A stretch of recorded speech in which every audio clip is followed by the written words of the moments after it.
Okay, so Venom, Let There Be Carnage, which is the sequel to 2018's Venom from the Marvel Comics character.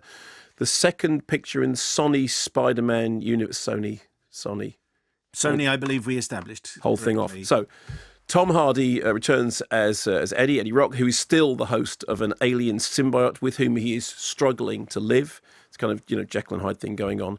Woody Harrelson is serial killer Cletus Cassidy, who is due to be sent to the electric chair, but that plan will be altered by infestation. Here's a clip. Anything you want to unburden yourself with before this happens? Yes. I have wishes to bestow upon you. I want to wish you this heartbreak.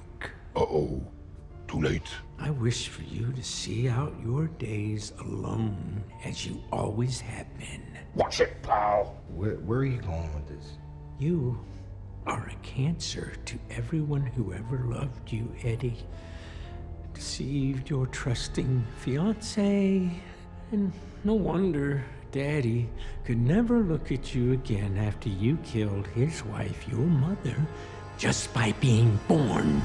Woody Harrelson being Woody Harrelson. That's what he does, yes.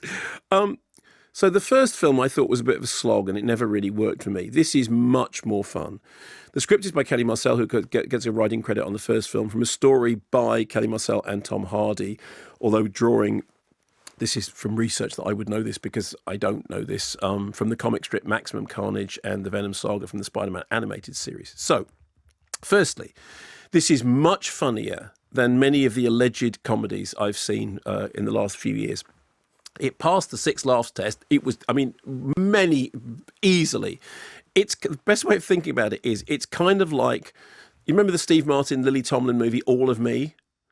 No. When they're both in the same body. Oh, okay. And he's okay. So it's like it's like a two people in one body film, but then in this case with head-eating monsters. Okay, so you imagine All of Me, but with head-eating monsters.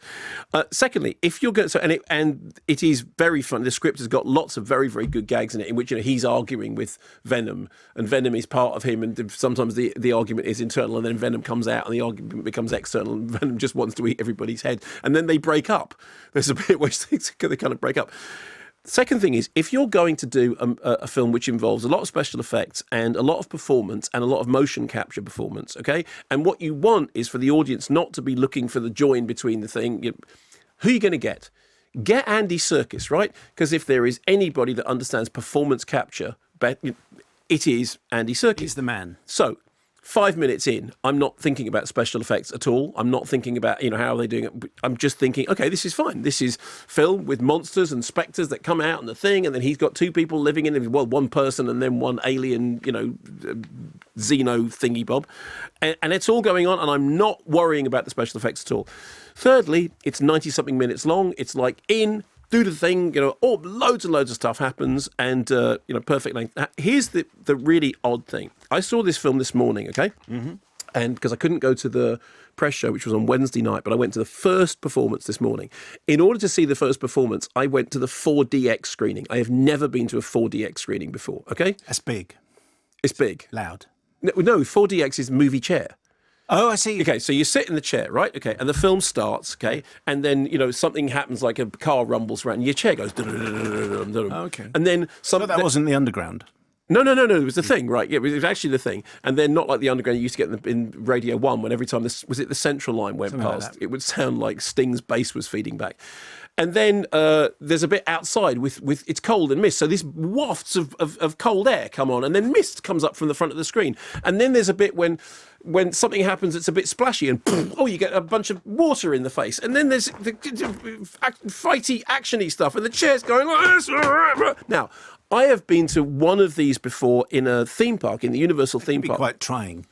It could be quite trying. It absolutely, and I have to say, it's probably, I did it the once, and that was fine. Although I said I did do it once in the Universal theme park for a short film. Also, it's in 3D. Yeah, I've done that. For a short film, and it was all the thing. Here's the thing. I mean, firstly, it always reminds me of William Castle, who did Percepto for The Tingler. The Tingler was the thing that when certain things happened, there was little buzzers in the seats that would give the audience a shock. And I tried to, when Linda and I programmed the History of Horror season at the NFT, I said, can we please put, electrical tinglers into the chair for when we're showing the Tingler? And they said, no, you're not allowed to electrocute the audience. And I said, I said, why? Because firstly, my first ever experience of 4DX, and it was simply because of a timing thing. It's not something that I would do as a rule. In the case of, if you're going to do it, Venom, Let There Be Carnage is the film to do it for, because it romps, it's like a roller coaster ride, it's good fun, it's got good gags, it's got, huge big special effects sequences that are romping and entertaining and funny and, action-packed, and then your chair's doing all this stuff, and it's 90 minutes long.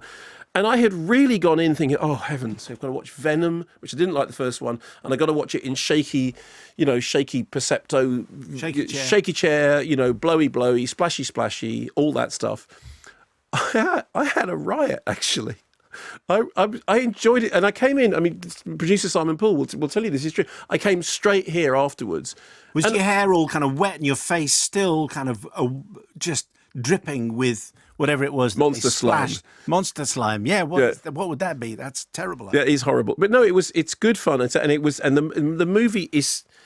It is like a roller coaster ride movie. So it was actually one of the few cases in which seeing it in a cinema seat that appeared to be giving you a roller coaster ride oddly made sense. An awful lot will be explained by the fact that many years ago you didn't see what the problem would be with electrocuting the audience.